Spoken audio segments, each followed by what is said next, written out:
After spending some time with it, I thought it might be helpful to share what I have noticed so far in a normal living room setup, with real movies and real frustrations that show up after the first night. This projector makes the most sense for someone who watches a lot of films or long-form shows at night, cares about a clean, sharp image on a big screen, and wants flexible placement. If you are mainly trying to play fast, competitive console games, or you need something small you can move around easily, I do not think this is the easiest fit.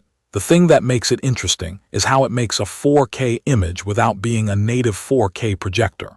What I see on screen is a sharper, more detailed picture than standard 1080, and it does a convincing job at normal seating distance. When I fed it a 4K disc, fine textures like hair, fabric, and city shots looked more defined than the 1080 version. It is not the same as true native 4K if you press your face up close to the screen, but from the couch it looks clean and intentionally detailed, not artificially sharpened. It is also a 3-panel liquid crystal display design, and that matters for one simple reason. I do not see rainbow flashes. If you have ever watched a single chip projector and noticed quick little color streaks in high contrast scenes, that is not something I run into here. For me, that makes long movies easier on the eyes. Physically, it is big, not a little big. It is the kind of projector that you pick up and immediately start thinking about a ceiling mount. On a shelf it works, but you need a sturdy surface and some space behind it for airflow and cable management. The body feels solid, and the lens assembly is the star of the front end. The glass looks serious, and once it is focused, the center and corners stay nicely defined as long as your screen is flat and your alignment is not sloppy. Daily setup is where I started appreciating it more. The lens shift is generous in real life. I was able to mount it slightly off where I originally planned and still square the image up without doing that ugly digital keystone correction. I always try to avoid keystone because it messes with resolution, and here I did not need it. The zoom range is also wide enough that I could fill the screen from a few different mounting positions. Once I got it framed the way I wanted, I saved lens memories. That sounds like a small thing until you actually use it.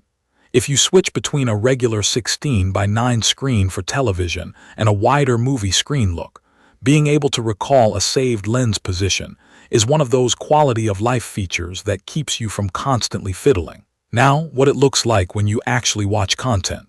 In a light-controlled room at night, I get the kind of image that makes me stop thinking about the projector and just watch the movie. Blacks are not the absolute deepest I have ever seen, but shadow detail stays visible, and the image keeps good depth. There is an automatic iris option, and I tested it because it affects black level. On the faster setting, I could see the brightness shift a little in certain scenes, like the image was breathing. On the normal setting, it was much less noticeable, and that is where I left it. Brightness is enough for what I consider normal use. At night, it is easily bright enough, and in the evening with a couple of lamps on, it is still watchable if you choose the right picture mode.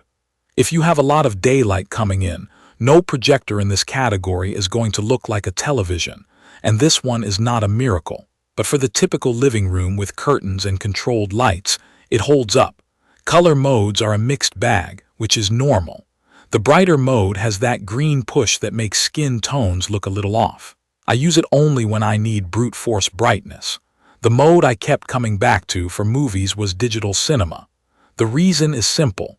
Color looks more complete and more natural to me, especially with animated films and anything with rich production design.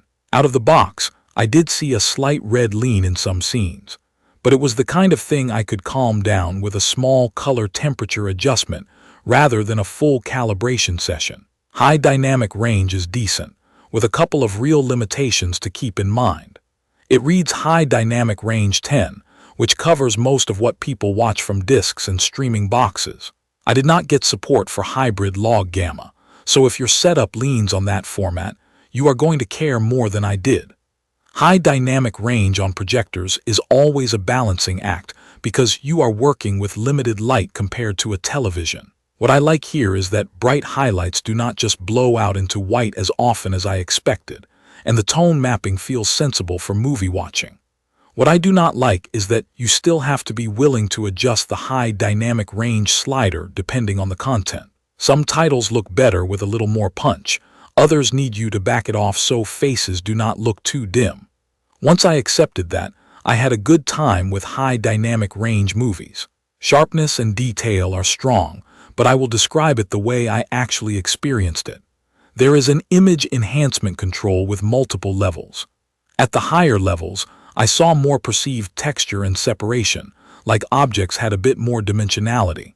I did not see obvious halos or nasty artifacts in the settings I used, but I also would not crank it all the way just because the menu lets you. I kept it in the range that added clarity without making film grain look weird. Motion is what it is. For movies it is fine. For sports it is good enough that I can follow the ball, but I would not call it the smoothest projector I have ever used. Part of that comes down to signal support. It does not handle 4K at 60 Hz with high dynamic range the way some newer models do. If you have a modern streaming device set to output everything at the highest format all the time, you might need to change settings so you are not forcing a signal the projector cannot fully use. For gaming, I tested it the way I normally would, with a console and a couple of familiar titles. Input delay is noticeable if you are sensitive to it. I can play story games and casual games without thinking about it. For fast competitive shooters, I personally would choose a different display. It is not that it is unusable, it just is not tuned for that style of play. Noise is one of the nicer surprises. In eco mode, it fades into the background for me, and during a movie I stop noticing it. In the higher lamp modes you can hear it, but it is still more of a steady whoosh than an annoying whine. If your projector is near your head on a coffee table, you will hear it more. If it is ceiling mounted, it is much easier to ignore. Lamp life has been normal so far. I am not going to pretend I can fully validate long-term lamp hours in a short period, but I can say the projector behaves predictably as it warms up, brightness stabilizes, and I have not seen flicker. You should still expect lamp replacements over the life of the projector if you watch a lot, and that is part of owning this type of unit. One area where some people will be disappointed is smart features. This is not a smart projector with built-in streaming that I would rely on. I treat it like a display. I plug in a streaming box or a disc player and let that device handle apps and updates. There is no mobile app experience I would tell you to plan your life around. In practice, that is how I prefer it anyway, because streaming boxes are easier to replace and usually get longer support. So my overall impression after using it is that the Epson Home Cinema 4010 is a practical home theater projector for people who want a sharp, film-focused image, flexible installation, and a picture that looks clean and stable for long viewing sessions.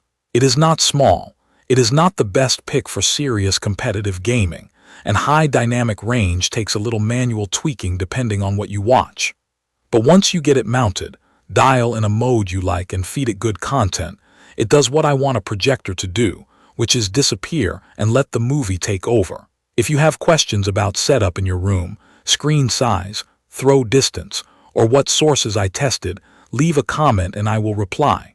Subscribe to the channel if you want more real-use reviews like this, and tell me what projector you are using right now. Thank you for watching.